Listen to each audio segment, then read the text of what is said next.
Kabupaten Subang adalah salah satu kabupaten di Provinsi Jawa Barat sebagai wilayah strategis pengembangan agrobisnis yang didukung oleh ketersediaan sumber air yang melimpah. Ketersediaan lahan yang luas, tanah yang subur, dimulai dari bentangan sumber daya lahan pertanian dari selatan hingga pantai utara Jawa yang memiliki luas sekitar 120.475 hektar. Kabupaten Subang sebagai sentra produksi nanas terbesar di Provinsi Jawa Barat memiliki potensi akses pasar yang baik untuk pengembangan komoditas nanas. Karena posisinya sangat strategis yang hanya berjarak 161 km dari Jakarta dan 58 km dari Bandung. Nanas Subang merupakan tanaman rakyat yang ditanam secara turun-temurun dan tumbuh baik di lahan kering sehingga nanas Subang mempunyai potensi yang besar untuk dikembangkan dalam diversifikasi pengolahan menjadi produk pangan, antara lain dodol nanas yang sangat terkenal.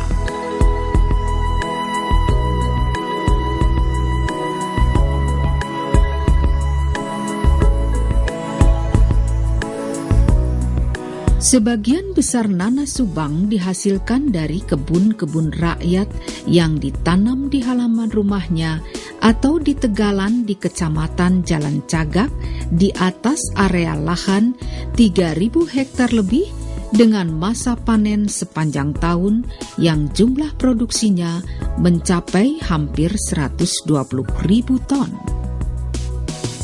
Input teknologi yang terbatas, tetapi nanas Subang yang dikenal dengan nanas Simadu memiliki peluang investasi antara lain memenuhi standar bahan baku industri kalengan dengan target pemasaran produksi meliputi pasar lokal, regional, nasional, dan ekspor, sementara pemerintah daerah setempat menyediakan lahan pengembangan seluas lebih dari 64 hektar.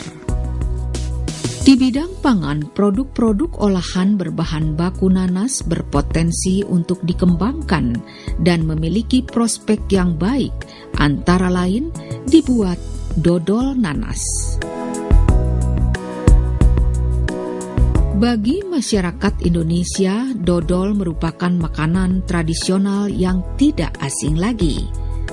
Produk dodol ini mempunyai tekstur yang liat dan tahan disimpan dalam waktu yang lama.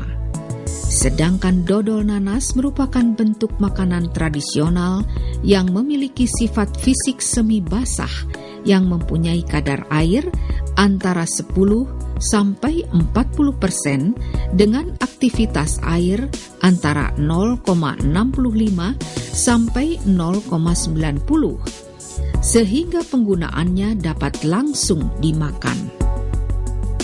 Maka untuk memanfaatkan sumber daya alam yang berlimpah yang dikelola menjadi produk pangan oleh UKM, diperlukan suatu strategi penguatan UKM seperti pemanfaatan teknologi tepat guna, yaitu penguasaan teknologi yang sesuai dengan permasalahan yang dihadapi UKM.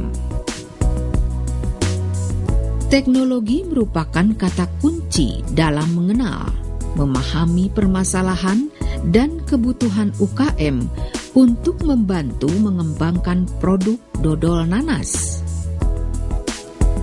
Sekarang mari kita saksikan pembuatan pengolahan dodol nanas yang banyak disukai orang.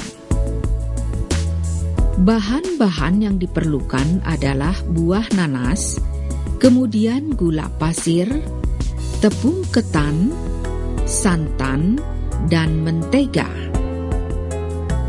Peralatan yang digunakan dalam pembuatan dodol nanas adalah pisau untuk mengupas, wajan, pengaduk, blender atau chopper, saringan, loyang plastik.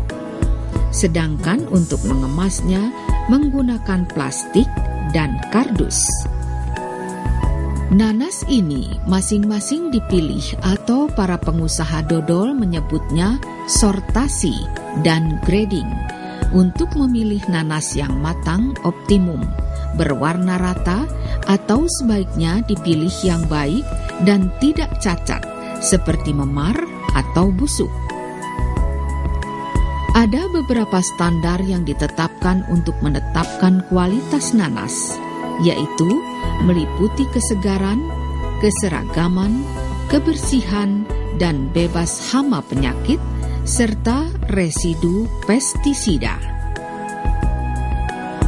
Pengupasan satu persatu nanas yang optimum matang dengan menggunakan pisau atau golok yang biasanya terbuat dari stainless steel.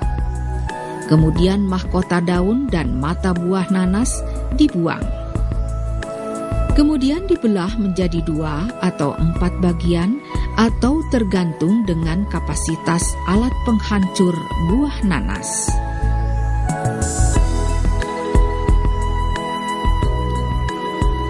Buah nanas yang telah dipotong-potong dimasukkan ke dalam wadah, kemudian dicuci dengan cara penyemprotan atau dengan cara perendaman.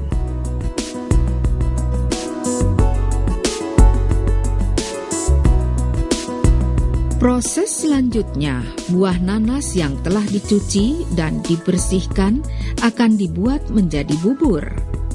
Caranya bisa menggunakan pemarut, worring blender, penggiling daging, atau penggiling tahu.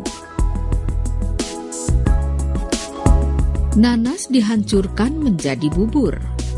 Kalau sudah menjadi bubur, proses pemasakan dan pencampuran ditambah dengan bahan-bahan ketan, gula, santan, dan tepung ketan dan diberi pengawet. Setelah itu diaduk-aduk terlebih dahulu.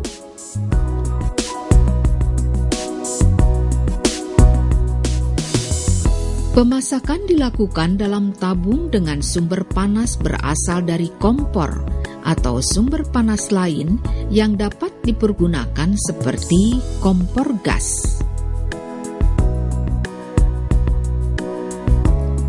Warna bubur nanas ini nantinya akan terlihat kecoklat-coklatan. Sebelum didinginkan, terlebih dahulu dibubuhkan margarin yang kemudian siap untuk dicetak.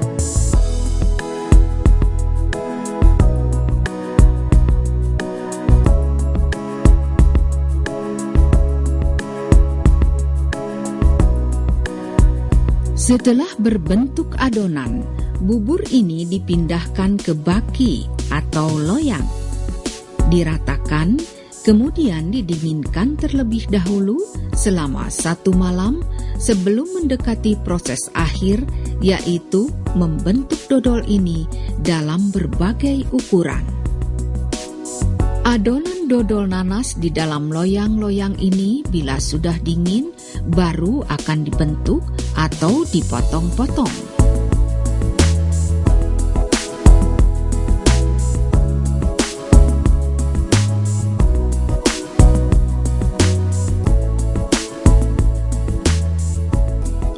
Sekarang, setelah dipotong-potong, tinggal mengemasnya dalam bungkusan plastik yang telah diberi nama dan merek perusahaan.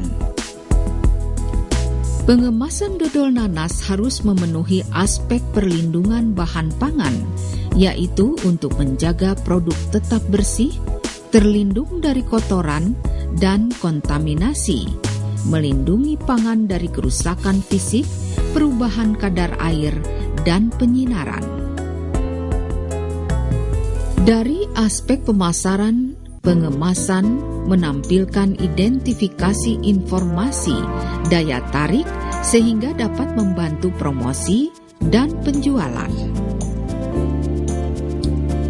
Tampilan menarik rasa dodol nanas yang khas memudahkan produk-produk untuk menembus pasar lokal, regional, bahkan pasar ekspor Setelah memodifikasi beberapa perubahan, terutama kualitas dan pengepakan dalam rangka memenuhi pasar-pasar modern yang memberlakukan cukup ketat dalam menentukan kriteria produk-produk UKM.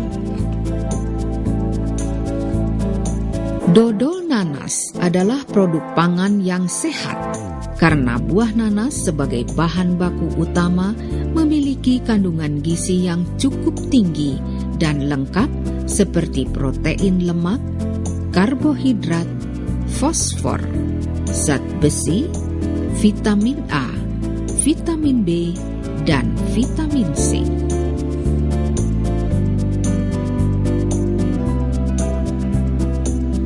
Dodol nanas dari Subang sehat dan berkualitas, apalagi setelah para pengusahanya menerapkan bantuan teknologi proses produksi dan penerapan teknologi.